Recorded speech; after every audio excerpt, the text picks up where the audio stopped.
हजरत फातिमा कह रही हैं, आए अली मैं इतनी बीमार हूँ, इतनी बीमार हूँ, लगता नहीं कि इस बीमारी में मैं बच पाऊंगी। आए अली अगर मुझे कुछ हो जाए, अगर मेरा इंतकाल हो जाए, आए अली तो मुझे दिन के उजाले में दफनाने मत ले जाना, रात की तारीकी में ईशा की नमाज के बाद मुझे कब्रिस्तान में दफन करना। हजरत अली ने कहा, आए फातिमा ऐसा क्यों कह रही हो? अगर तुम्हारा इंतकाल सुबह फजर के बाद हो तो क्या ईशा तक हम तुम्हारे जनाजे को रखेंगे, मिट्टी को रखेंगे? तुम्हारे बाप का, तुम्हारे अब्बू का फरमान है कि मैयत को जल्दी कब्रिस्तान ले जाओ, फिर मैं लेट कैसे करूं? फरमाती हैं, आए अली, आए मेरे प्यारे शौहर, मुझे रात में ही ले जाना, मेरी बात को गिरा बांधो, मेरी बात को मजबूती से पकड़ लो, मेरी वसीयत को याद रखना, चाहे मेरा इंतकाल कभी भी हो, लेकिन मुझे ईशा के बाद दफनाना, मुझे दिन के उजाले में कब्रिस्तान न ले जाना। आए अली मैं नहीं चाहती हूं कि मेरे मुर्दा जिस्म पर पड़े हुए कफन पर भी किसी गैर मर्द की नजर पड़े, मैं अपने कफन पर भी किसी गैर मर्द की नजर नहीं पड़ने देना चाहती हूं। आए अली मुझे रात में ले जाना, दिन के उजाले में नहीं, मैं नहीं चाहती कि मेरे कफन पर भी किसी गैर मर्द की नजर पड़े। मेरे भाइयों, इंतकाल के बाद निकाह जायज नहीं है, इंतकाल के बाद शादी नहीं होती है, लेकिन इंतकाल के बाद भी अपने जिस्म को तो छोड़ो, अपने कफन को भी किसी गैर मर्द को देखने की इजाजत नहीं दे रही हैं। यह था हजरत फातिमा का पर्दा। इस पर्दे की रोशनी में मेरी बहनों, अपने गरीबानों में झांक कर देखो, अपने गरीबानों के बटन खोलो और तलाश करो, हम कहां खड़े हैं, हमारा पर्दा क्या है, हमारी इज्जत व आबरू क्या है। आज हमारे चेहरों को हरकस और नाकस देख रहा है, कल तक हमारे इन खूबसूरत गालों को कभी आसमान की निगाहों ने भी नहीं देखा था, चांद और सितारों ने भी नहीं देखा था, और आज जो चाहता है देख लेता है, हरकस और नाकस जिसको चाहो आज वो बड़ी आसानी से हमारी बहनों बेटियों का दीदार कर रहा है। अल्लाह के नबी के ज़माने में एक सहाबी अल्लाह के नबी के पास आती हैं, मुस्नद अहमद की सही रिवायत, जिनकी चादर कपड़े से नीचे, टखने से नीचे, चप्पल से नीचे जमीन की मिट्टी उड़ाती हुई आती और कहती, अल्लाह के रसूल मैं इस चादर को ओढ़कर नमाज पढ़ने जाती हूँ। आपने कहा चादर इतनी नीची होनी चाहिए। उसने कहा अल्लाह के नबी कभी कभी जमीन पर पेशाब व पायखाना पड़ा होता है, गंदगी पड़ी होती है, तो क्या मैं थोड़ी सी ऊपर करके पायखाना गंदगी को क्रॉस करके आगे निकल जाऊं? आपने कहा नहीं, दाएं से निकल जा, बाएं से निकल जा। कहने लगी दाएं भी मर्द बैठे होते हैं, बाएं भी मर्द बैठे होते हैं, मुझे उसी गंदगी के ऊपर से निकलना है। अल्लाह के रसूल इजाजत दे दीजिए, मैं थोड़ा सा ऊपर कर लूं और निकल जाऊं, उसके बाद नीचे कर लूंगा। जब गंदगी को क्रॉस कर लूंगी तो चादर में नीचे कर लूंगी। अल्लाह के नबी कहते हैं अगर मर्द दाएं बैठे हैं, बाएं बैठे हैं, तो तू उसी गंदगी के ऊपर से निकल जा। कहने लगी अल्लाह के रसूल वो गंदगी मेरी चादर में लग जाएगी, आप मुझे ऊपर उठाने की इजाजत नहीं दे रहे हैं, टखने से ऊपर, चप्पल से ऊपर चादर उठाने की इजाजत क्यों नहीं दे देते हैं? आपने कहा नहीं, चादर उठाने की इजाजत, चप्पल से भी ऊपर चादर उठाने की इजाजत नहीं दूंगा। कहा अल्लाह के रसूल फिर उस चादर में पेशाब और पायखाना लग जाएगा। आपने कहा लग जाने दे। कहने लगी हाय अल्लाह के रसूल उसी चादर को तो ओढ़कर मैं नमाज पढ़ती हूँ मस्जिद में। जब ऊपर औरतों का अलग इंतजाम होता है या पर्दे में औरतों का इंतजाम होता है तो मैं इसी चादर को ओढ़े ओढ़े नमाज पढ़ती हूँ। आपने कहा उसी चादर को ओढ़कर नमाज पढ़ ले। कहने लगी उसमें पेशाब और पायखाना लग जाएगा, क्या उसी और चादर को ओढ़कर नमाज पढ़ लूं? आपने फरमाया हाँ आए औरत, जब पेशाब और पायखाना तेरी चादर में लगेगा, जब तू आगे बढ़ेगी तो तेरी चादर जमीन पर पड़ी हुई मिट्टी से रगड़ खाएगी, क्योंकि तेरी चादर नीचे है। जब पेशाब और पायखाना उसमें भर जाएगा, जब तू आगे बढ़ेगी तो जमीन पर पड़ी हुई मिट्टी पर तेरी चादर रगड़ खाएगी, और जमीन पर पड़ी हुई मिट्टी से रगड़ने की वजह से जमीन की पाक मिट्टी तेरी चादर को पाक कर देगी। देगी, लेकिन तुझे चादर उठाने की इजाजत नहीं, उसी चादर में तू नमाज पढ़ ले। गंदगी लगती है तो लग जाने दे, आगे बढ़ेगी तो जमीन पर पड़ी हुई पाक मिट्टी तेरी चादर को पाक कर देगी। मेरे भाइयों, पेशाब और पायखाना देखकर भी अल्लाह के रसूल ने औरत को चादर उठाने की इजाजत नहीं दी। मेरी बहनों, तुम्हारे दिल कैसे गवारा कर लेते हैं। जलसों में भी चूड़ियां खरीदने के लिए, बैलून्स खरीदने के लिए, जलेबियां खरीदने के लिए तुम किस तरीके से लेडीज पिंडाल से निकलकर तुम बाजारों में घूम लेती हो। शर्म आनी चाहिए। तुम्हारे कलेजे और तुम्हारे दिल कैसे गवारा कर लेते हैं कि लड़के और लड़कियां एक जगह शॉपिंग करें, दुकानदारी करें, खरीदारी करें। ये तुम्हारे कलेजे, तुम्हारे ज़मीर कैसे गवारा कर लेते हैं। जबकि अल्लाह के नबी फरमाते हैं, ला यखलुअन्न रजुलुम बिमरातिन इल्ला कान सालिसुहुम शैतान।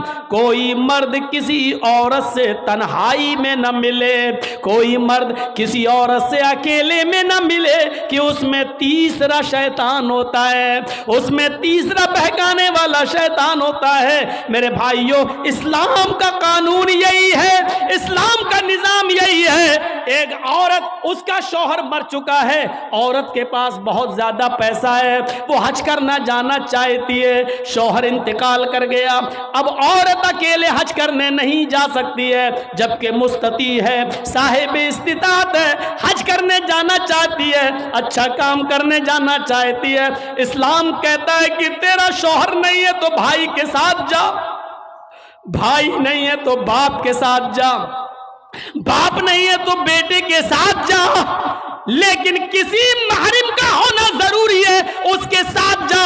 चीख कर औरत कहती है, कोई नहीं है, मेरे पास दौलत है। अल्लाह के नबी कहते हैं, फिर दौलत संभाल कर अपने पास रख। अगर तेरा भाई नहीं है, बेटा नहीं है, शौहर नहीं है, बाप नहीं है, कोई महरिम नहीं है, तो तू अकेले हज करने नहीं जा सकती है। नहीं, अय अल्लाह के नबी, मेरा पड़ोस में बड़ा अच्छा नेक हाजी नमाजी नेक आदमी रहता है, मैं इसको भाई बना लेती हूँ, चली जाऊं। फरमाया, नहीं नहीं, मुंह भोले भाई को भाई बनाकर उसके साथ तुम हज करने नहीं जा सकती हो, इसलिए कि अपने मुंह से किसी को भाई बोलने से वो तुम्हारा सगा भाई नहीं हो जाएगा, अपने मुंह से किसी को बेटा बोल देने से वो बेटा नहीं हो जाएगा। तुम किसी को बेटा बोल दो, भाई बोल दो, जो चाहो बोल दो, लेकिन इस्लाम ये कहता है कि उसके साथ भी औरत को इजाजत नहीं है कि वो हज करने जाए। अगर कोई नहीं है तो मत जाओ, लेकिन इस्लाम इस बात की इजाजत नहीं देता है कि तुम अकेले जाओ या किसी को बहन, किसी को भाई या बेटा बनाकर जाओ, इस बात की इजाजत नहीं देता। इस्लाम एक इबादत में, हज जैसी इबादत में भी औरत को किसी गैर मर्द को मुंह बोले भाई और मुंह बोले बेटे के साथ भी जाने की इजाजत नहीं देता।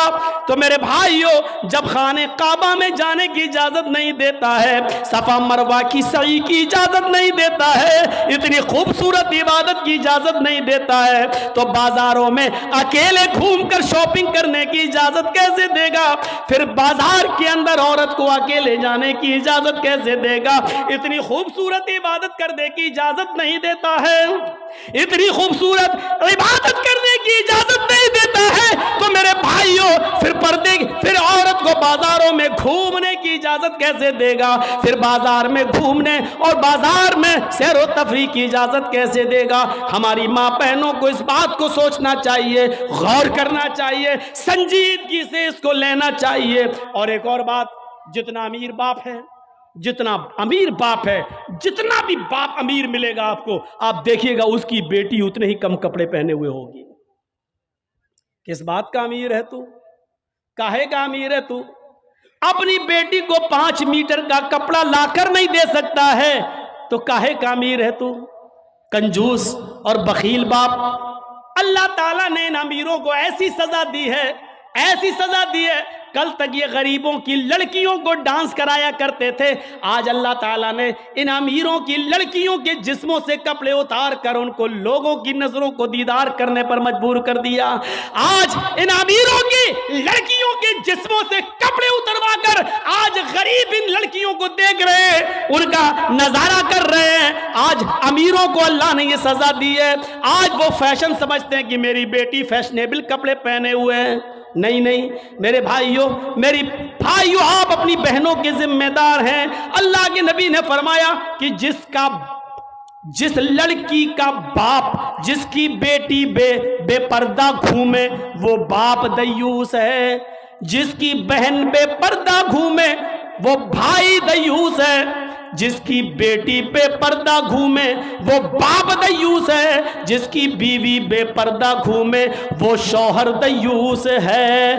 गौर करो कितनी साफ लफ्जों में, कितने साफ लफ्जों में अल्लाह के नबी ने फरमाया, जिसकी बहन बेपर्दा घूमे वो भाई दयूस, जिसकी बेटी बेपर्दा घूमे वो बाप दयूस, जिसकी बेटी बेपर्दा घूमे वो बाप दयूस, जिसकी बीवी बेपर्दा घूमे वो शौहर दयूस।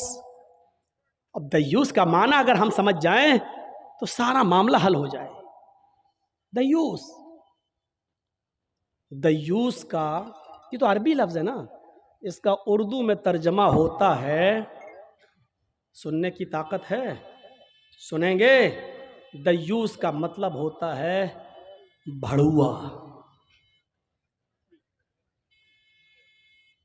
और भड़ुआ किसको कहते हैं बताने की जरूरत नहीं, जानते होंगे। भड़ुआ कहते हैं उसको जिसने अपनी बहन, बेटी या बीवी या माँ को गलत काम करने के लिए किसी अड्डे पर बिठा दिया हो, चकले पर बिठा दिया हो और उनसे गलत काम करवाता हो और उनकी कमाई खाता हो। अरबी जबान में इसको दयूस कहते हैं और उर्दू में इसको भड़ुआ कहते हैं। कितना सख्त जुमला इस्तेमाल किया अल्लाह के रसूल ने। मौलाना जर्जीस को आप कह रहे होंगे ये क्या हो गया इसको। अल्लाह के नबी ने कहा जिसकी मां बेपर्दा घूमे और बेटा अपनी मां की बेपर्दगी पर कुछ ना बोलता हो वो बेटा भड़ुआ। जिसकी बीवी बेपर्दा घूमे और शौहर अपनी बीवी की बेपर्दगी पर कुछ ना बोले वो शौहर भड़ुआ। जिसकी बहन बेपर्दा घूमे और वो भाई अपनी बहन की बेपर्दगी पर खामोश रहे वो भाई भड़ुआ। और जिसकी बेटी बेपर्दा घूमे और बाप अपनी बेटी की बेपर्दगी पर खामोश रहे वो बाप भड़ुआ। दयूस कह दो मौलाना चलेगा, भड़ुआ मत कहो, अच्छा नहीं लग रहा है। हम कब कह रहे हैं कि अच्छा लग रहा है? हमको अच्छा लगाना कब है? जब अच्छा ही लगने लगे तो फायदा क्या है? इंजेक्शन ऐसे लगाओ दर्द ना हो। बात साहब ऐसा हो सकता है कि इंजेक्शन लगे और दर्द ना हो। इंजेक्शन भी लगवाना चाहते हो और दर्द भी नहीं चाहते हो, तब तो होम्योपैथिक दवा ले लो, मीठी गोलियां खा लो जो मरने के बाद फायदा करती है।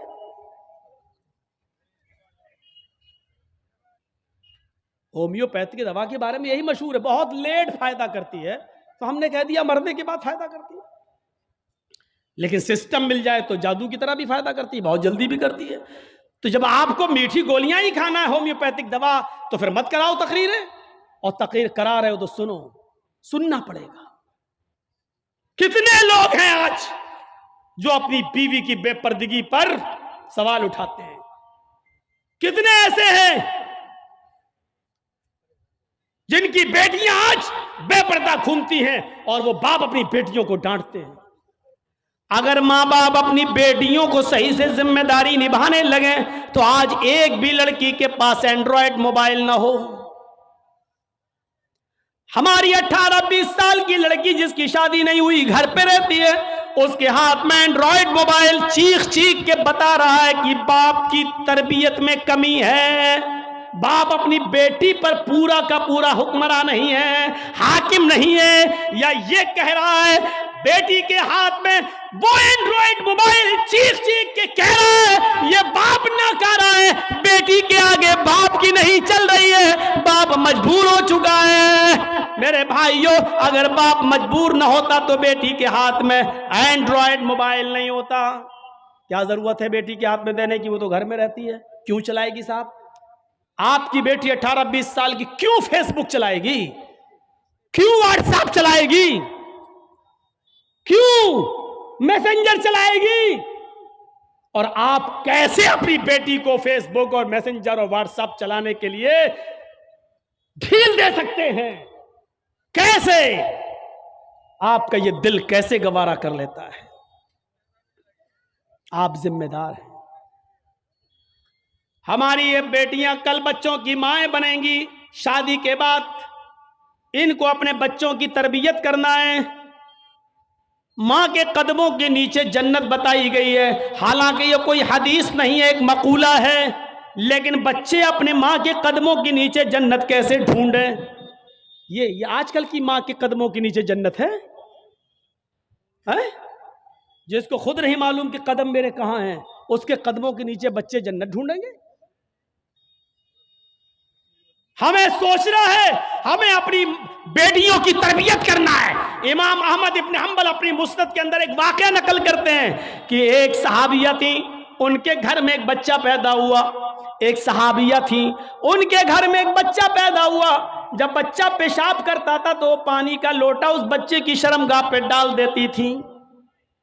जैसी बच्चे ने पेशाब किया वो पानी लाती और शर्मगाह पे डाल देती।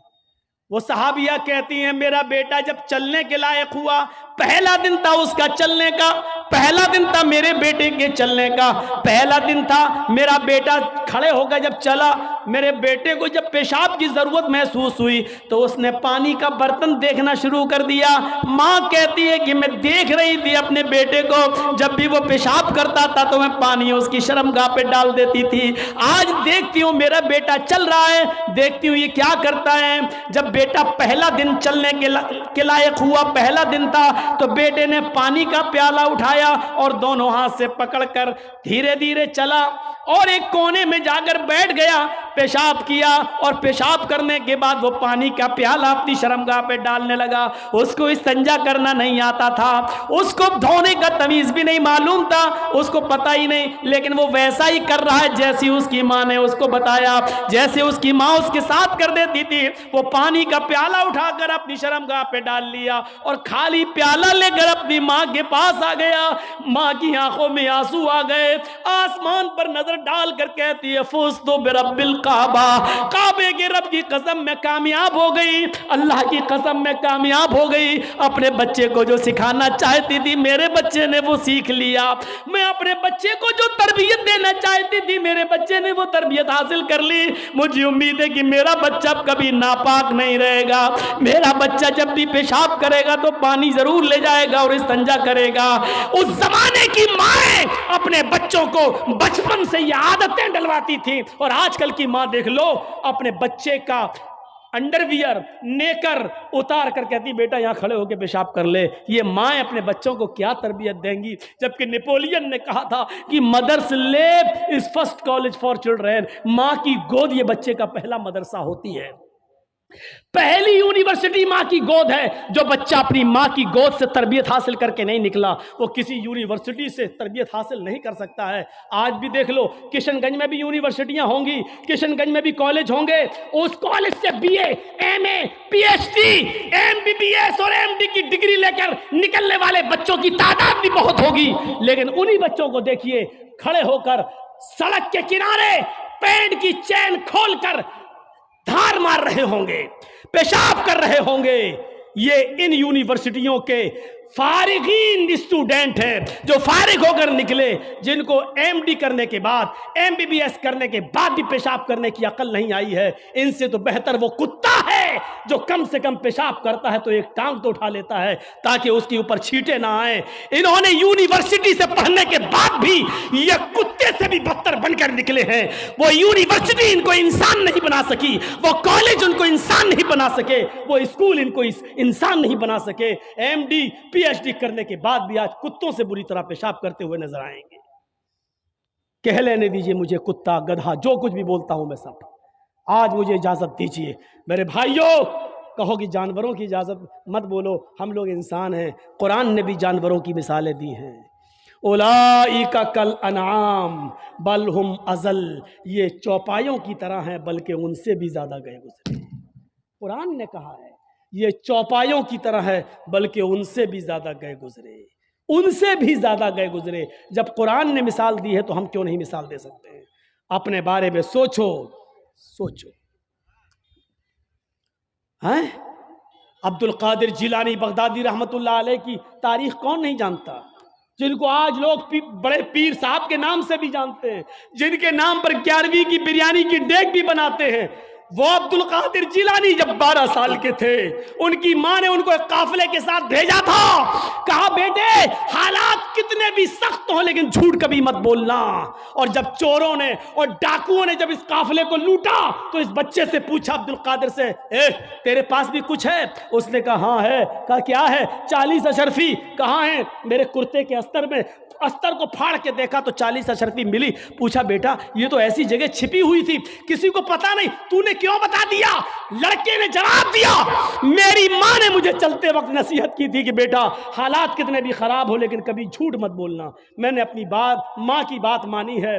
चोरों का, डकैतों का, डाकुओं का असर खत्म होता है और रोने लगते हैं और कहते हैं ये बच्चा अपनी माँ की इतनी बात मानता है कि ऐसे मोड़ पर भी उसने अपनी माँ की नाफरमानी नहीं की, हम तो अपने रब की नाफरमानी कर रहे हैं। सारा सामान जो लूटा था सबको वापस कर दिया और सारे के सारे चोरों ने, डाकुओं ने तौबा कर ली। मेरे प्यारे साथियों, एक बच्चा जब अपनी माँ का फरमाबरदार बनता है और माँ की बात मानता है तो माँ की दुआ तमाम डकैतों को तौबा करने पर मजबूर कर देती है। मेरे प्यारे साथियों, ये माँ की तरबियत थी जिसने अब्दुल कादिर जिलानी को एक बुजुर्ग के रूप में पैदा किया है, एक बुजुर्ग के रूप में देखा है। ये माँ की तरबियत थी।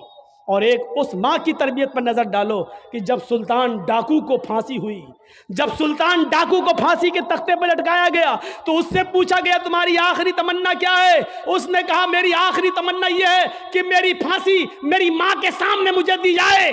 उसकी माँ को बुलाया गया, कहा तेरा बेटा तेरे आंखों के सामने मरना चाहता है। सुल्तान डाकू की माँ की आंखों में आंसू आ गए।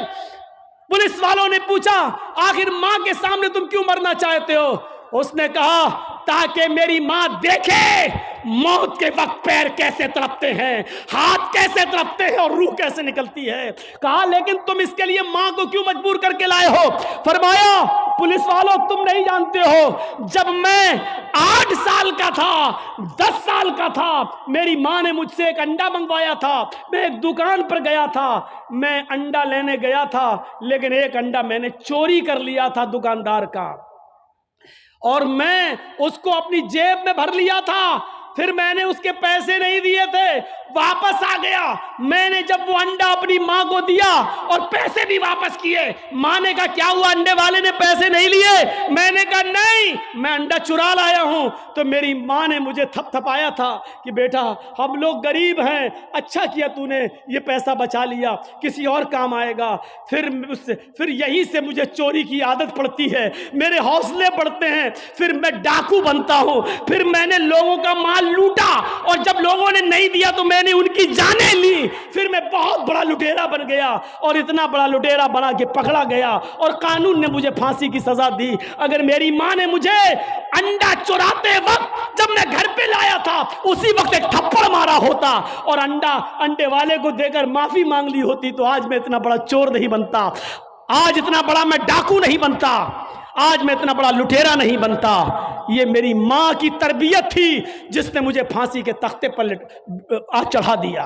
मेरे भाइयों इस चीज को याद रखिए, जगतपति, पूरे दुनिया का मुहाफिज, रहमतुल लिल आलमीन।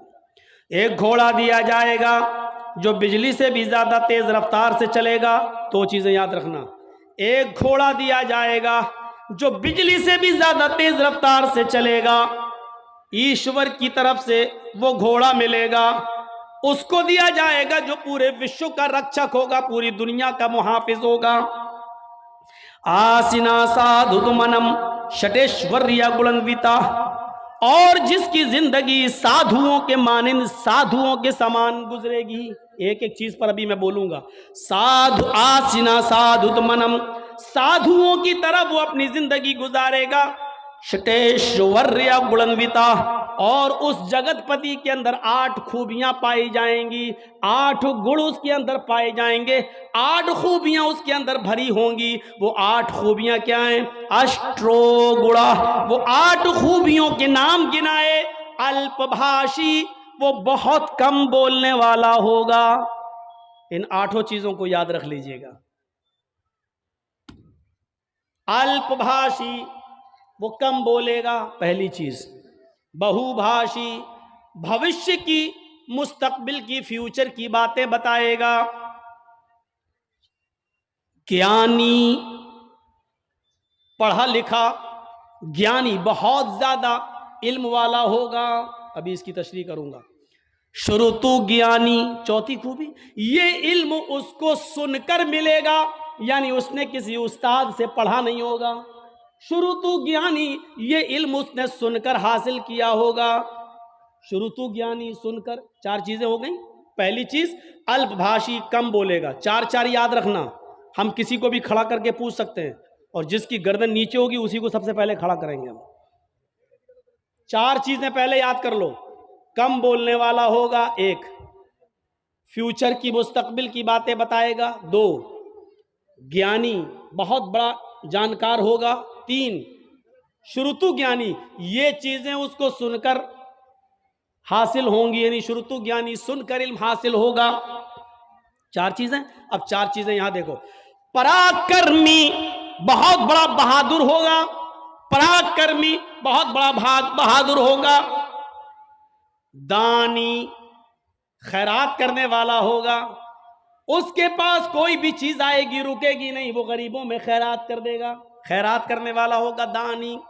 कृतज्ञ, एहसान करेगा लोगों पर, लेकिन उस एहसान को जताएगा नहीं।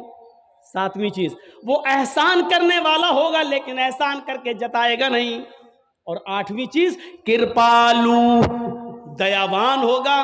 उससे ज्यादा दयालु कोई नहीं होगा, उससे ज्यादा रहम दिल कोई नहीं होगा। ये 8 खूबियां बताई गई हैं, और ये 8 खूबियां महाभारत के अंदर बताई गई हैं। अगरचे इससे पहले वाला मंत्र श्रीमद् भागवत महान पुराण के स्कंद 12 अध्याय 2 का मंत्र नंबर 19 है, जो मैंने आपके सामने पेश कर दिया, पढ़ दिया है। अब एक एक चीज देख लो। अश्वमा शुगमा रूहा, ऐसा घोड़ा दिया जाएगा जो बिजली से भी ज्यादा तेज रफ्तार से चलेगा। अल्लाह के नबी को एक ऐसी सवारी मिली थी जो बिजली से ज्यादा तेज रफ्तार चलती थी। अरबी जबान में बिजली को क्या कहते हैं? बर्क, अल बर्क, आसमान की बिजली को। और ये लाइट वाली बिजली जो जलती है, जो हमारे यहाँ करंट आता है, उसको अलकहरूबा बोलते हैं।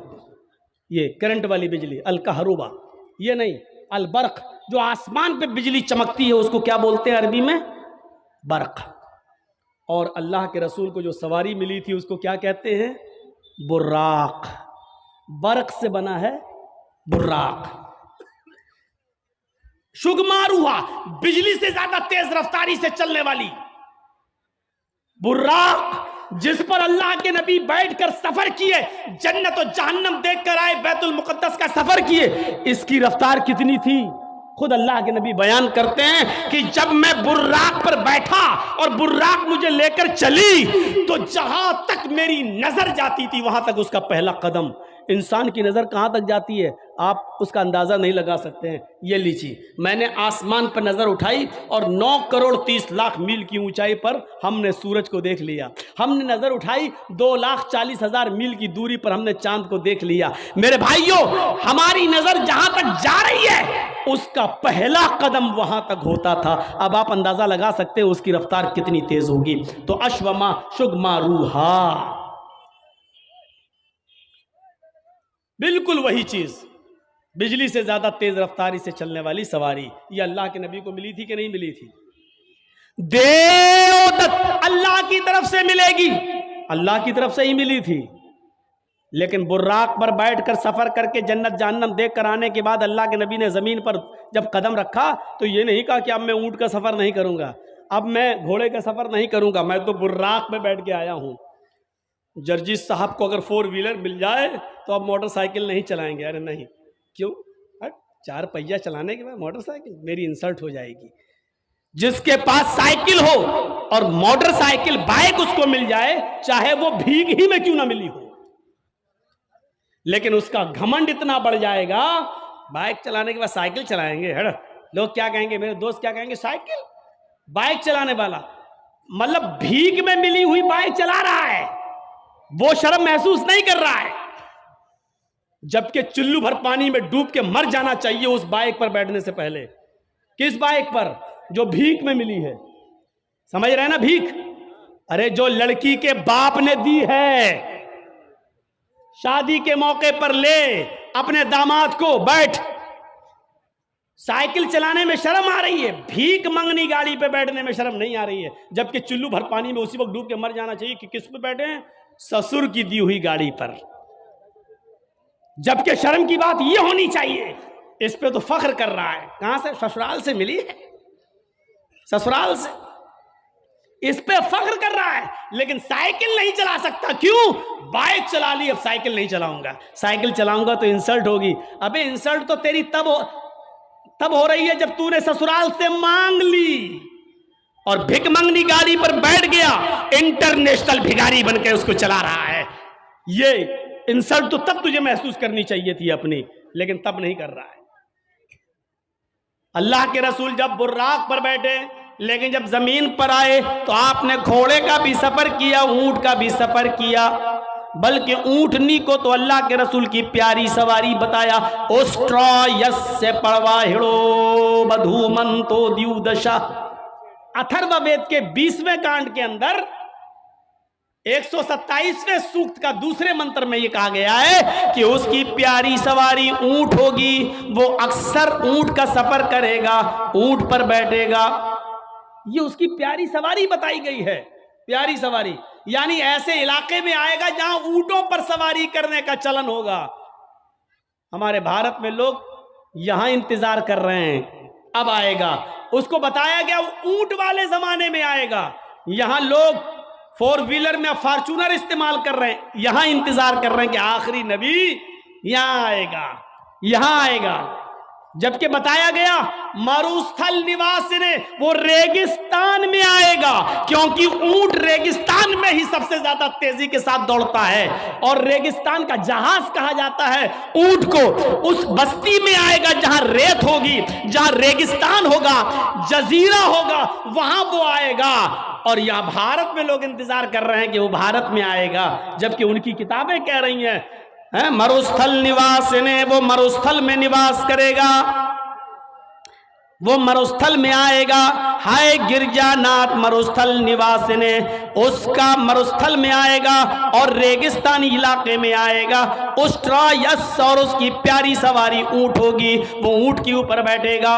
यहां बताया गया कि वो घोड़े पर बैठेगा और बिजली से ज्यादा तेज रफ्तार से चलेगा और आकाश की यात्रा करेगा, यानी वो जन्नत जहन्नम देखने जाएगा। जगत पति, और ये घोड़ा उसको ईश्वर की तरफ से, अल्लाह की तरफ से मिलेगा, जो पूरे दुनिया का रक्षक होगा, पूरी दुनिया का मुहाफिज होगा। यानी ये घोड़ा मोहम्मदुर रसूलुल्लाह को, ये बुर्राक मोहम्मदुर रसूलुल्लाह को दी जाएगी। आसिना साधुदमनम, और वो साधुओं की तरह अपनी जिंदगी व्यतीत करेगा, साधुओं की तरह अपनी जिंदगी गुजारेगा। साधु किसको कहते हैं ये सोच लीजिए। साधु उसको नहीं कहते हैं जो चोला पहन ले और बीवी बच्चों को छोड़ दे और जंगल में चला जाए, राम राम राम राम राम राम राम राम करता रहे। इसी तरीके से हमारे मुसलमानों में भी एक तबका पैदा हुआ जिसको सूफी कहा जाता है।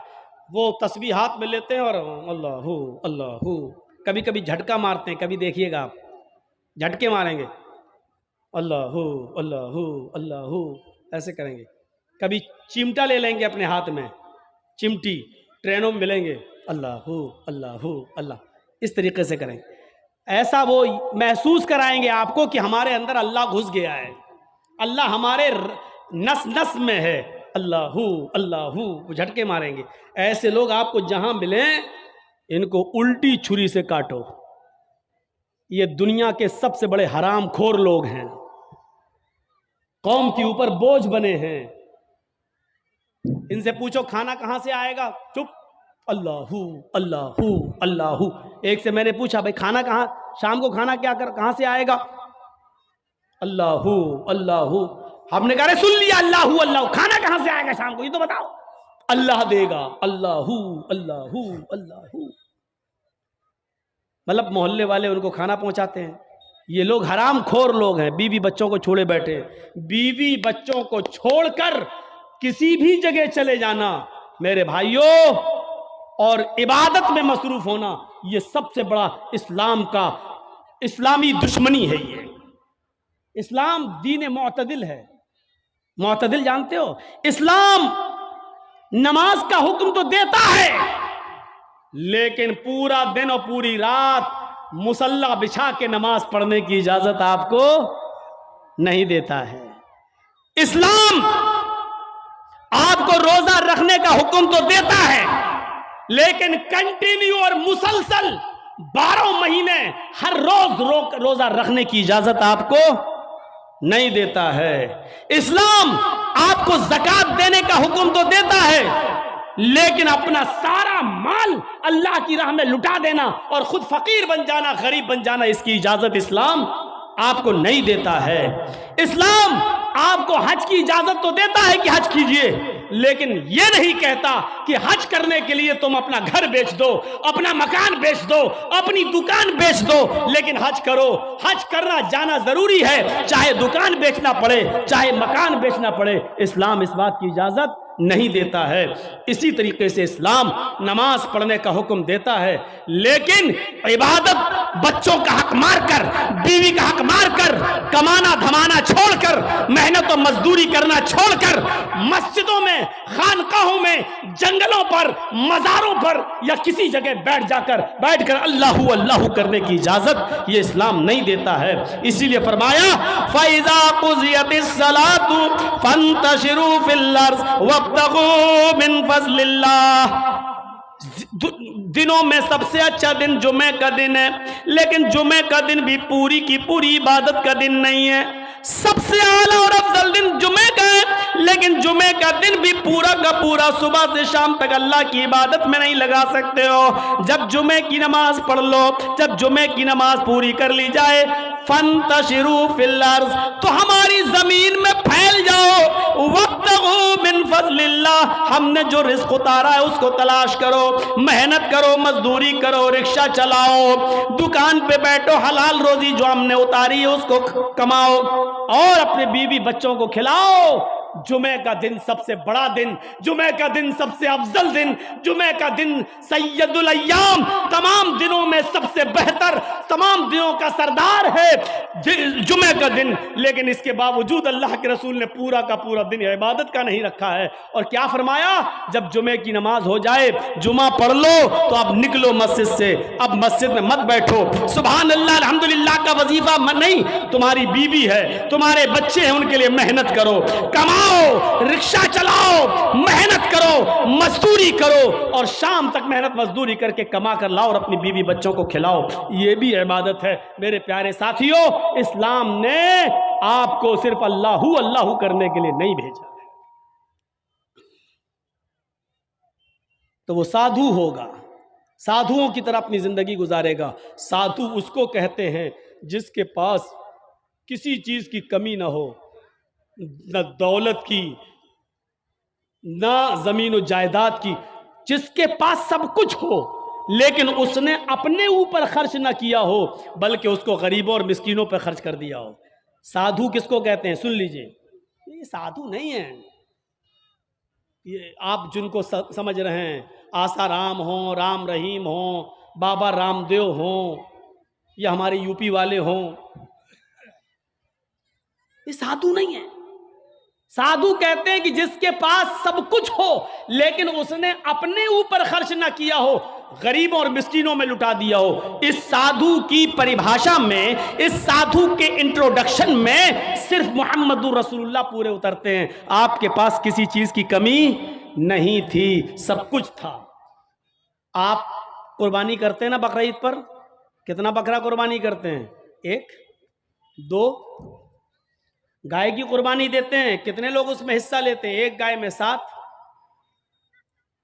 आपने एक हिस्सा ले लोगे, 2 हिस्सा ले लोगे, 3 हिस्सा ले लोगे, और क्या, या ज्यादा से ज्यादा पूरी गाय कर लोगे। क्या कभी किसी को सुना है कि उसने 100 बकरे कुर्बानी किए हों? नहीं। अल्लाह के रसूल सल्लल्लाहु अलैहि वसल्लम ने 100 ऊंट कुर्बान किए थे बकरीद के दिन 10वीं जिलहिज्जा को। कितने ऊंट? 100। और ऊंट नहीं, सुर्ख ऊंट। अरब के अंदर सुर्ख ऊंट की बहुत कीमत है। जो लोग अरब में रहते हैं उनको मालूम है, सुर्ख ऊंट बहुत कीमती होता, बहुत महंगा होता है। जैसे आपके यहाँ कोई बकरा जिसकी खाल पर अगर अल्लाह लिखा हुआ आ जाए या मोहम्मद लिखा हुआ आ जाए तो उसकी कीमत बढ़ा दिया जाता है, बढ़ जाती है। 1.5 लाख, 2 लाख, 2.5 लाख। एक मरतबा मैं मार्केट में गया तो आदमी दिखाने लगा कि उसमें लिखा है मोहम्मद लिखा है। हमने कहा चलिए होगा, लिखा होगा, चलिए कीमत क्या है? कहता है 2.5 लाख। मैंने कहा क्यों? कहने लगा मोहम्मद लिखा है। मैंने कहा अच्छा ऐसा करो कि बकरा मुझे दे दो जितने का है, खाल में तुम्हें दे दूंगा। है मैं क्या करूंगा? तो मैंने कहा मैं क्या करूंगा? क्या इस खाल को हम अपने घर रख सकते हैं? इस पर भी गरीब का हक है। क्या बकरे को ज़िबा करने के बाद ये खाल हमारी 2 लाख में बिकेगी, 1.5 लाख में बिकेगी? कहता वो मैं नहीं जानता हूं, मोहम्मद लिखा है, 2.5 लाख का बकरा है। मैंने कहा मैं कह तो रहा हूं कि खाल तू बेच देना जितने की बिके, बकरा 10,000 में हमें दे दे, 12,000 में हमें दे दे। कहने लगा जाइए मौलाना साहब आप हमारा रेट क्यों वो कर रहे हो? लोगों ने एक फजूल की बहस बढ़ा दी। इस पर अल्लाह लिखा है तो इसकी कीमत बढ़ गई, मोहम्मद लिखा है तो इसकी कीमत, जिस पर ये चीजें लिखी हुई हो और कम कर दो उसकी कीमत। मेरे भाइयों, किसी हदीस में नहीं आया है कि जिस बकरे पर अल्लाह लिखा हो तो उसको इतने रुपए में खरीदो। और लिखा होता नहीं है, वो हमें और आपको उसका एक नक्श दिखाई देता है। बस ये अलिफ बाल ये लाम पूरी तरीके से देखा जाए तो पूरा लिखा हुआ भी नहीं होगा, उस पर तशदीद बनी होगी, फिर उस पर खड़ा अलिफ होगा, फिर आप पूरी तरीके से अगर देखें तो मिलेगा भी नहीं ऐसा, लेकिन महसूस ऐसा कराएंगे कि देखिए ये अल्लाह। हालांकि देखा जाए तो ये भी अल्लाह ही है। देखिए ये भी अल्लाह ही है। अलिफ, ये अलिफ हो गया ना, और लाम कैसा होता है? ये लाम हुआ, फिर एक और लाम हुआ, फिर ये उसके ऊपर का अलिफ, और ये है। तो देखा जाए ये क्या है? अल्लाह ही है। अगर आप इस पर रोशनाई लगा दें पूरा, और फिर उसको आप ये दाहिने हाथ को इस तरीके से दीवार पे छाप दें तो आप देखेंगे अरबी में अल्लाह ही लिखा हुआ नजर आएगा, अल्लाह ही लिखा हुआ नजर आएगा। अब बताइए, जब अल्लाह लिखा हुआ नजर आएगा तो हम क्या माने? अब इस हाथ से आदमी शराब भी पी रहा है, अब इस हाथ से आदमी जुआ भी खेल रहा है, इस हाथ से गलत चीजों को भी पकड़ रहा है। तो इन चीजों से हैसियत नहीं बढ़ जाती है? साधुओं की तरह अल्लाह के रसूल के पास सब कुछ था, लेकिन कोई चीज आपने अपने ऊपर खर्च नहीं की। तारीख बताती है 100 ऊंट हमारे पास अगर 2 जानवर भी आ जाए कुर्बानी के लिए तो आज हम 10वीं को करते हैं और दूसरा बकरा 12वीं को करेंगे। क्यों? मेरी बेटी आएगी, मेरी बहन आएगी, मेरे रिश्तेदार आएंगे। दूसरा बकरा हम 12वीं तारीख को करेंगे अपने रिश्तेदारों को दावत देने के लिए। लेकिन अल्लाह के रसूल ने 100 सुर्ख ऊंटों की कुर्बानी की और एक ही दिन की 10वीं तारीख को। मैं ये नहीं कह रहा हूं 11 को नहीं कर सकते हो, 12 को नहीं कर सकते हो, 13 को नहीं, मैं मना नहीं कर रहा हूं, जायज है। कुल्लु अय्याम तशरीक ज़िब्हुन, अय्याम तशरीक के सारे दिन कुर्बानी के दिन है, मैं मना नहीं कर रहा हूं। लेकिन अल्लाह के रसूल ने 11वीं और 12वीं को और 13वीं को कुर्बानी नहीं की। आपने 100 ऊंट भी ज़िबा किए तो 10 को किए हैं 100, और गोश्त सारा का सारा तकसीम कर दिया। आपने अपने पास कुछ नहीं रखा। जरजीत साहब शादी से पहले किस पे सोते थे? दरी पर, चटाई पर। जरजीत साहब की शादी हो गई, जहेज में डबल बेड मिल गया, मसहरी मिल गई, बिस्तर मिल गया। शादी के बाद हमारी सोने की स्टाइल बदल गई, चलने की स्टाइल बदल गई। जरजीत साहब साइकिल पे चलते थे, अब बाइक पे चल रहे हैं। बड़े आदमी हैं, 4 व्हीलर भी दे दी होगी, हो सकता है ससुराल वालों ने, अब 4 पहिए की गाड़ी पे चल रहे हैं, रहने की स्टाइल बदल सकती है। लेकिन मोहम्मदुर रसूलुल्लाह 25 साल की उम्र में जब 40 साल की एक बूढ़ी औरत खदीजा से निकाह करते हैं, खदीजा अरब की बहुत बड़ी दौलतमंद और रईस खातून थी, जब अल्लाह के रसूल की शादी उनके साथ होती है तो खदीजा अपने साथ सारा माल भी लेके आती हैं, सारा खजाना लेके आती हैं, सारा बिजनेस लेकर आती हैं। अल्लाह के नबी सल्लल्लाहु अलैहि वसल्लम शादी के बाद भी उसी चटाई पर, उसी इकहरे बिस्तर पे सोया करते थे जो शादी से पहले आप सोया करते थे। आप ताज्जुब करेंगे, एक बार अल्लाह के नबी सल्लल्लाहु अलैहि वसल्लम जिस बिस्तर पे सो रहे थे, हजरत आयशा ने उस बिस्तर पर लेट कर देखा जो काफी गड़ रही थी। फरमाया अल्लाह के नबी को ये बिस्तर कितना गड़ता होगा, कितना चुभता होगा। हजरत आयशा ने उस बिस्तर को दोहरा कर दिया, दोहरा इकहरा था उसको दोहरा कर दिया ताकि थोड़ा सा नरम हो जाए। अल्लाह के नबी उस बिस्तर पे सो जाते हैं, तहज्जुद की नमाज में नहीं उठ पाते हैं। जब आंख खुली तो फजर का वक्त था, फजर की नमाज पढ़ाने के बाद जब घर पे आते हैं तो पूछते हैं आयशा तुमने बिस्तर पर ऐसी कौन सी चीज बिछा दी थी? आयशा तुमने बिस्तर पर ऐसा क्या बिछा दिया था? आज मुझे नींद आ गई और मैं रात में अल्लाह की इबादत न कर सका, तहज्जुद के अंदर उठ नहीं सका। फरमाया अय अल्लाह के नबी बिस्तर के नीचे तो मैंने कुछ नहीं बिछाया, वो बिस्तर जो इकहरा था उसको मैंने दोहरा कर दिया। मैंने लेट कर देखा, आपको कैसे नींद आती होगी, वो तो काफी चुभ रहा था, काफी गड़ रहा था, मैंने उसको दोहरा कर दिया। फरमाया आयशा ऐसा मत करो, जैसा बिस्तर पहले बिछाती थी उसी तरह बिछाओ, बिस्तर को इकहरा रहने दो, मेरी पीठ पर गड़ता है तो गड़ने दो, मेरी पीठ पर चुभता है तो चुभने दो।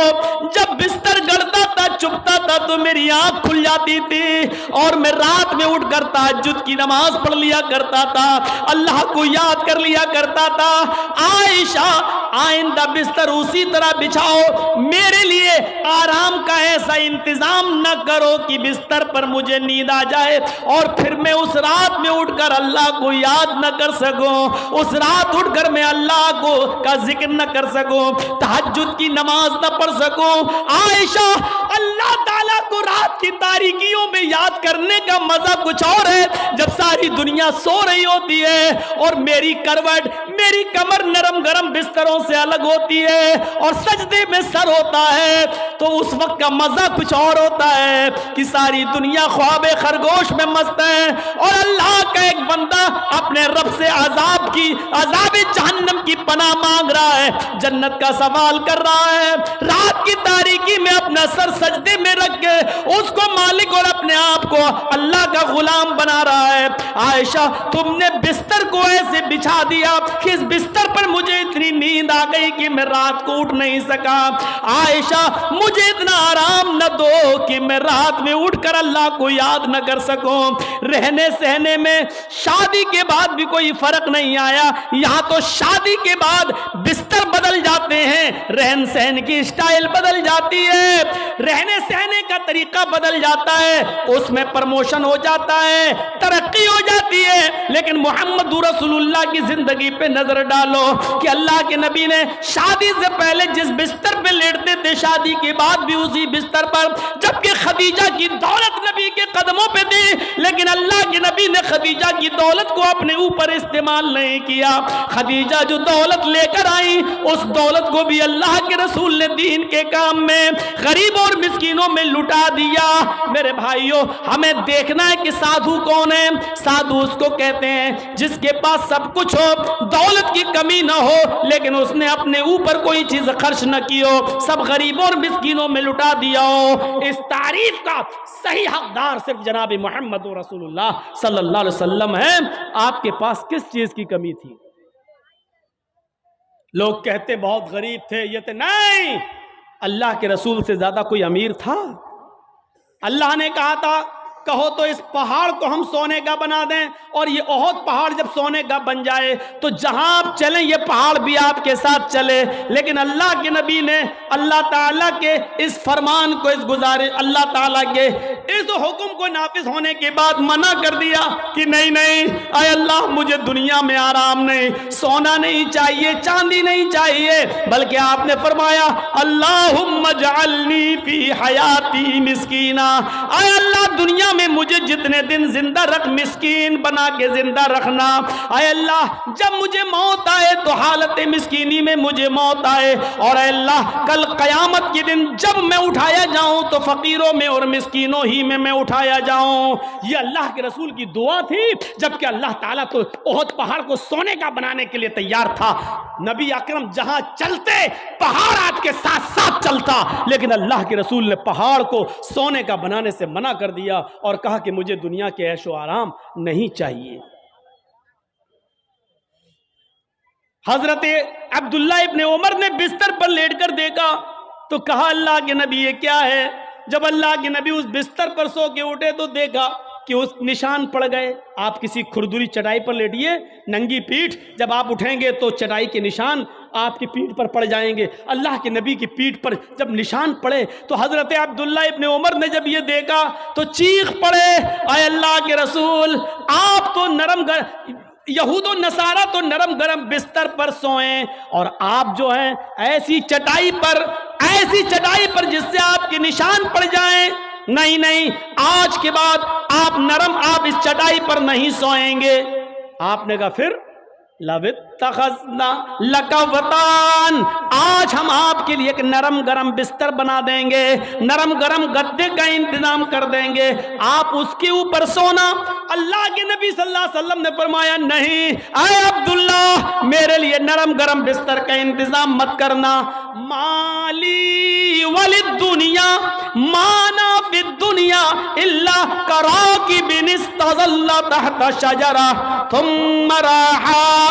नहीं नहीं, आए अब्दुल्ला मेरे लिए नरम गरम बिस्तर नहीं, मैं तो इस दुनिया में एक मुसाफिर की तरह हूं। जैसे मुसाफिर थक जाता है तो एक सायादार दरख्त के नीचे आराम करने के लिए बैठ जाता है, थोड़ा पानी पीता है, सस्ताता है और फिर उठ के चल देता है। मैं भी इस दुनिया में एक मुसाफिर की तरह हूं, चंद दिन रहूंगा और फिर ये दुनिया छोड़ के चला जाऊंगा, फिर इस दुनिया से मैं निकल जाऊंगा। मैं तो एक मुसाफिर की तरह हूं। नहीं नहीं, एक हदीस में आता है आपने हजरत उमर को सख्ती से मना किया था, मेरे लिए नरम गरम बिस्तर न बनाना, लहुम फिद दुनिया व लना फिल आखिरा। ये नरम गरम बिस्तर इन यहूदो नसारा के लिए दुनिया में है और हमारे लिए आखिरत में है। हमारे लिए आखिरत के अंदर बनाए, आखिरत में है, हमारे लिए दुनिया में नहीं है, हमारे लिए आखिरत के अंदर बनाए गए हैं। इसलिए हमें दुनिया के ऐशो आराम नहीं चाहिए। साधु इसको कहते हैं जिसके पास सब कुछ हो लेकिन उसने गरीबों पर निछावर कर दिया हो, मिस्कीनों पर लुटा दिया हो, अपने पास उसने कुछ ना रखा हो। आसिना साधुत मनम, जो साधुओं की तरह अपनी जिंदगी गुजारेगा, अष्टो गुणा, और उसके अंदर 8 खूबियां पाई जाएंगी। अब 8 खूबियां भी देख लो किसके अंदर थी।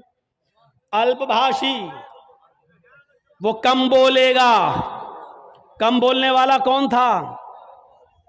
पूरी जिंदगी आप पढ़ जाइए, मुहम्मदुर रसूलुल्लाह सल्लल्लाहु अलैहि वसल्लम से ज्यादा कम बोलने वाली शख्सियत आपको नहीं मिलेगी। जरूरत के वक्त बोलना और उतना बोलना जितनी जरूरत है, उससे ज्यादा नहीं। ये हमारे और आपके यहाँ का माहौल है, कोई ज्यादा बोल रहा है, कोई कम बोल रहा है। अल्लाह के रसूल उतना ही बोला करते थे जितनी जरूरत है। कभी कभी तो ऐसा होता था कि पूरा जवाब भी नहीं देते थे। कम बोलने का हाल ये था कि एक मर्तबा कुछ यहूदी अल्लाह के नबी के पास आए। मुस्लिम शरीफ किताबुस सलाम पढ़िए, चैप्टर। नबी अकरम के घर पे आए, दरवाजे को दस्तक दी, अल्लाह के रसूल ने दरवाज़ा खोला, यहूदियों ने सलाम किया। तर हकीकत वो सलाम नहीं था, बल्कि उस सलाम के अंदर छिपी हुई बद्दुआ थी। उन यहूदियों ने आते ही कहा अस्सलामु अलैकुम या रसूल अल्लाह, अस्सलामु अलैकुम। क्या कहा? अस्सलामु अलैकुम, लेकिन कहा ऐसे, अस्सलामु अलैकुम या रसूल अल्लाह। अय अल्लाह के रसूल, आप पर मौत हो। अस्सलामु अलैकुम नहीं कहा उन्होंने, सलामती हो, बल्कि क्या कहा? अस्सलामु अलैकुम, मौत हो आप पर, बर्बाद हो जाएं आप। तो अल्लाह के रसूल सल्लल्लाहु अलैहि वसल्लम समझ गए, आपने सुन लिया, इन यहूदियों ने अस्सलामु अलैकुम नहीं कहा, बल्कि इन यहूदियों ने क्या कहा, अस्सलामु अलैकुम। तो अल्लाह के रसूल ने इतना कम जवाब दिया, मुख्तसर, चूंकि आप कम बोलते थे, आपने उसका बहुत ही शॉर्ट में जवाब दिया, वालेकुम। यहूदी झिलमिला गए। यहूदियों ने कहा अस्सलामु अलैकुम, मौत हो आप पर। आपने उसके जवाब में सिर्फ इतना कहा, वालेकुम, तुम पर हो, यानी जो तुम मुझ पर भेज रहे हो वो तुम पर हो। हजरत आयशा ने जब सुना तो उन्होंने अंदर से पर्दे की ओर से चीखते हुए कहा, वालेकुमुस्सलाम या यहूद व लानतुल्लाह। आए यहूदियों, मेरे शौहर पर तुम मौत भेजते हो, तुम पर मौत हो और अल्लाह की लानत हो। तो अल्लाह के रसूल ने हजरत आयशा को डांटा था और कहा था, आयशा ये तुमने गलत किया, आयशा तुम्हें ऐसा नहीं करना था। हजरत आयशा ने कहा, अल्लाह के रसूल आपने सुना नहीं, आप पर मौत भेज रहे हैं वो। अल्लाह के नबी ने कहा, आयशा क्या तुमने सुना नहीं मैंने उनको क्या जवाब दिया? उन्होंने कहा अस्सलामु अलैकुम, मैंने कह दिया वालेकुम। जो उन्होंने मुझ पर भेजा मैं उनको भेज चुका हूं, मैं उनको बोल चुका हूं। तुमने अपनी तरफ से ज्यादती की है, गलत किया, जाओ माफी मांगो तुम। मेरे प्यारे साथियों, तसव्वुर करें आप, अल्लाह के नबी कितना कम बोलते थे। कम बोलने को अपनी आदत बनाइए, जरूरत के तहत बोलिए, क्योंकि जबान से ही अक्सर गुनाह होते हैं। ज्यादा जबान इस्तेमाल करोगे फिसलेगी। इसलिए हजरत अबू बकर सिद्दीक कभी कभी कान में मिसवाक लगाते थे। यह मिसवाक, नमाज का टाइम हुआ, मिसवाक किया, फिर कान में लगा लिया। इस मिसवाक को एक बार अपने दाहिने हाथ में पकड़े और जबान खींच रहे थे ऐसे, और मिसवाक जबान पे मार रहे थे ऐसे। हजरत उमर ने कहा, ये क्या कर रहे हो? कहा, इस जबान को सजा दे रहा हूं। कहा, किस बात की? यही ज्यादा बोलती है, इसको औकात में रख रहा हूं, इसको बता रहा हूं, देख अगर ज्यादा बोलने का काम तूने किया तो तेरी पिटाई लगेगी इस मिसवाक से। ऐसा मैं इसलिए कर रहा हूं ताकि जबान हमारी कंट्रोल में रहे, क्योंकि अक्सर लोग जहन्नम में जबान की वजह से जाते हैं। यही वजह थी कि अल्लाह के नबी सल्लल्लाहु अलैहि वसल्लम ने जन्नत में जाने वाले लोगों की जब एक लिस्ट तैयार की तो उन नौजवानों को नहीं भूला। फरमाया, आए नौजवानों, तुम मुझे दो चीजों की जमानत दो, तुम मुझे दो चीजों की जमानत दो, मैं तुम्हें जन्नत की जमानत देता हूं। मैं यज़मली, कौन है जो मुझे दो चीजों की जमानत देता है? तुम मुझे दो चीजों की गारंटी दो, मैं तुम्हें जन्नत की गारंटी देता हूं। सहाबा ने पूछा, अल्लाह के नबी वो दो चीजें क्या हैं? आपने फरमाया, अल फमु वल फर्ज, एक मुंह, एक जबान, और दूसरी शर्मगाह यानी जिनाकारी। तुम मुझे इन दो चीजों की जमानत दे दो कि मैं जबान से जो भी बोलूंगा सच बोलूंगा, कभी झूठ नहीं बोलूंगा, कभी किसी की गीबत नहीं करूंगा, कभी किसी की बुराई नहीं करूंगा, कभी किसी की चुगली नहीं करूंगा, कभी किसी को तकलीफ नहीं पहुंचाऊंगा। और दूसरी इस बात की गारंटी दे दो कि मैं किसी की मां बहन बेटी पर गलत नजर नहीं डालूंगा और उसको कभी गलत नजर से नहीं देखूंगा, जिना नहीं करूंगा। तुम अपनी इन दो चीजों की जमानत दे दो, जो मुझे इन दो चीजों की जमानत देगा मैं उसको जन्नत की जमानत देता हूं, यानी वो मेरे साथ जन्नत के अंदर जाएगा। जबान की वजह से अक्सर लोग जहन्नम में जाते हैं, और दूसरी शर्मगाह जिनाकारी की वजह से जहन्नम का शिकार होते हैं लोग। तो मेरे प्यारे साथियों, अल्लाह के रसूल बहुत कम बोला करते थे और कम बोलने का हुक्म भी दिया करते थे कि लोगों जरूरत के तहत बस बोलो, ज्यादा मत बोलो। बहुभाषिता, मुस्तकबिल की बातें बताएंगे, इसमें कोई शक नहीं कि अल्लाह के नबी ने भविष्य की बहुत सी बातें बताई, मुस्तकबिल की बहुत सी बातें बताई। कुर्बे क़यामत ऐसा होगा, ऐसा होगा, ऐसा होगा, लेकिन आपने अपनी तरफ से कुछ नहीं बताया। मा यंतिक़ु अनिल हवा इन हुवा इल्ला वह्युन यूहा, मेरे नबी अपनी तरफ से कुछ नहीं बोलते, वो जो कुछ भी बोलते हैं अल्लाह रब्बुल आलमीन की तरफ से वही के आ जाने के बाद। लेकिन मुस्तकबिल की बातें बताई, ये बात थी कि नहीं? देखिए, अल्लाह के नबी ने 1400 साल पहले फ्यूचर की ये बात बताई थी, जो आज हर्फ बहर्फ साबित हो रही है। निसाउन कासियातुन आरियातुन मुमीलातुन वमाइलात। एक ऐसा जमाना आ जाएगा, एक ऐसा जमाना आ जाएगा कि तुम देखोगे लोगों को, तुम देखोगे औरतों को, तुम देखोगे लेडीज को, तुम देखोगे ख्वातीन को, तुम औरतों को देखोगे कासियात। देखने में तो वो कपड़े पहने हुए दिखाई देंगी, बज़ाहिर तो उनके जिस्म पर कपड़ा होगा। आरियात, लेकिन हकीकत में वो बरहना होंगी, हकीकत में वो नंगी होंगी। कपड़ा तो पहनेंगी, लेकिन कपड़ा पहनने के बावजूद वो नंगी होंगी, वो बरहना होंगी। आज उनके कपड़े देख लो, छोड़िए शादियों का हाल, जलसे में आने वालियों को देख लो।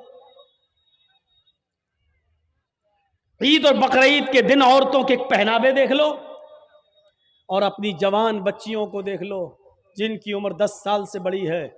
याद रखिएगा, 10 साल से बड़ी लड़की के ऊपर पर्दा फर्ज हो जाता है। 10 साल से बड़ी लड़की का फिर सर का एक बाल भी किसी गैर मर्द को नहीं दिखना चाहिए। हमारी नजरों में बहुत मामूली बात है, छोटी है।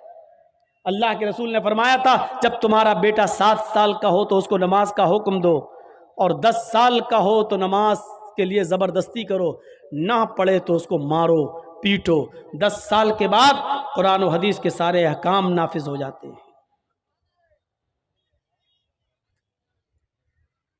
आजकल 10-11 साल की लड़कियां बालिग हो रही हैं। टीवियों पर सीरियल ऐसे आ रहे हैं, मोबाइलों में ऐसी ऐसी वाहियात चीजें यूट्यूब वगैरह पर, फेसबुक पर आ रही हैं कि इनको देखकर हमारी लड़कियां जो कभी 16-17 साल में बालिग होती थीं, आज 11-12 साल की उम्र में बालिग होने लगी हैं। और यानियत फैल चुकी है, शर्म हया ताक पर रखी जा चुकी है। वरना तसव्वुर कीजिए, एक कपड़ा जो जिस्म से चिपका हो, आपके पैरों से चिपका हुआ हो, और वो कपड़ा आपके घुटने और रान से होते हुए आपकी कमर तक आए, जिसको आप लेगी कहें, और इसके ऊपर एक कुर्ती पहन ली जाए, और इस तरीके से मार्केट में, बाजार में शॉपिंग की जाए, ऐसी औरत को आपकी नजर में फैशन परस्त कहा जा सकता है, लेकिन मोहम्मदुर रसूलुल्लाह की नजर में ये लड़की, ये औरत नंगी है, नंगी है, नंगी है। ये कपड़े है भैया, जिसको जाना हो जल्दी जाओ यहां से, और जिसको उठना हो अभी उठ जाओ। ड्रामा करके रख लिया है। और भी अभी जिसको जाना हो चले जाओ, अभी बाद में मैं नहीं उठने दूंगा, चाहे पेशाब यही निकल जाए। जाइए, अभी निकल जाइए जिसको जाना हो। आरियात हमारी नजरों में फैशन परस्त हैं, लेकिन अल्लाह के रसूल ने ऐसी औरतों को क्या कहा? नंगी। मैंने नहीं कहा, पूछो इन उलमा से आरियात का मतलब क्या होता है। कासियात कपड़े पहनेंगी, आरियात लेकिन नंगी होंगी। ऐसी औरतों के बारे में कहा है नंगी होंगी। ये हाफ आस्तीनों के कपड़े यहां चल रहे हैं, ये खुला हुआ है। साड़ियां चल रही तो ऐसी कि यहां तक का ब्लाउज पहने हुए हैं, ये खुला है, पेट खुला हुआ है।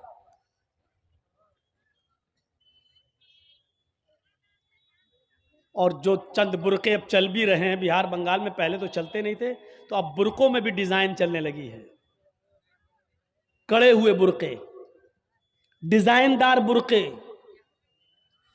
अब एक बात बताइए, बुरके को आप एक तो डिजाइनदार बना रहे हैं, और दूसरा जब औरत या लड़की जब बुरका ओढ़ती है तो सीने पर फूल बना दिए आप। ये बताइए यहां फूल बनाने की क्या जरूरत थी? जब वो पहनती है तो फूल सीने पर, और वो लड़की ने ये बुरका खरीदा क्यों? इसका मतलब क्या है कि वो भी इसलिए खरीद रही है ताकि मेरे फूलों पर नजर ये सुनना पड़ेगा, तुम्हें नहीं तुम्हारे बाप को भी सुनना पड़ेगा। जब तक मैं इस कुर्सी पर हूं, ये अथॉरिटी, ये पावर मुझे इस्लाम ने दिया है, सुनना पड़ेगा। क्यों खरीदा है उसने ये बुर्का? यूपी साइड में आ जाओ, लखनऊ के बुर्के देख लो, बंबई के देख लो, हैदराबादी बुर्के देख लो। कसम खुदा की अब बुर्के बुर्के नहीं रह गए। अब 60 साल की बुढ़ी भी ओढ़ ले तो ऐसा लगता है जैसे वो 18 साल की लड़की जा रही है। ये बुर्के एक बार सच्चा वाकया है। 60, 65, 70 साल की बुढ़िया ऐसा ही बुर्का ओढ़ के चेहरा छुपा के जा रही थी धीरे धीरे। भाई बुढ़ी थी वो, धीरे धीरे चल रही थी, तो एक लड़का उसका पीछा करने लगा। 20-22 साल का लड़का उस बुढ़ी का पीछा करने लगा, क्योंकि जो सोचने लगा बुर्का इतना खूबसूरत है तो बुर्के के अंदर कितना खूबसूरत माल होगा, बुर्के वाली कैसी होगी, उसका पीछा करने लगा। बुढ़िया धीरे धीरे चल रही, लड़का समझ रहा मुझे लिफ्ट दे रही, मेरी वजह से धीरे धीरे चल रही, जबकि वो अपनी कमजोरी की वजह से धीरे धीरे चल रही। बुढ़िया समझ गई कि लड़का मेरा पीछा कर रहा है, तो थोड़ी दूर चलने के बाद उसने अपना नकाब खोला और अपनी तुतलाती जबान में बोली, बेटा। लड़के का तो मूड खराब हो गया, कमबख्त मेरा तो मामला ही गड़बड़ हो गया। बेटा तू मेरा पीछा क्यों कर रहा है, मैं तो तेरी अम्मा की उम्र की हूं। लड़के को भी गुस्सा आ गया, कहती बात मैं अपने लिए नहीं अपने अब्बा के लिए ढूंढ रहा हूं। अब 60, 65, 70 साल की बूढ़ियों को ऐसे खूबसूरत बुर्के पहनने की क्या जरूरत? बुर्कों का मकसद जो कभी था पर्दा, लेकिन आज उनका मकसद भी वो नहीं रह गया।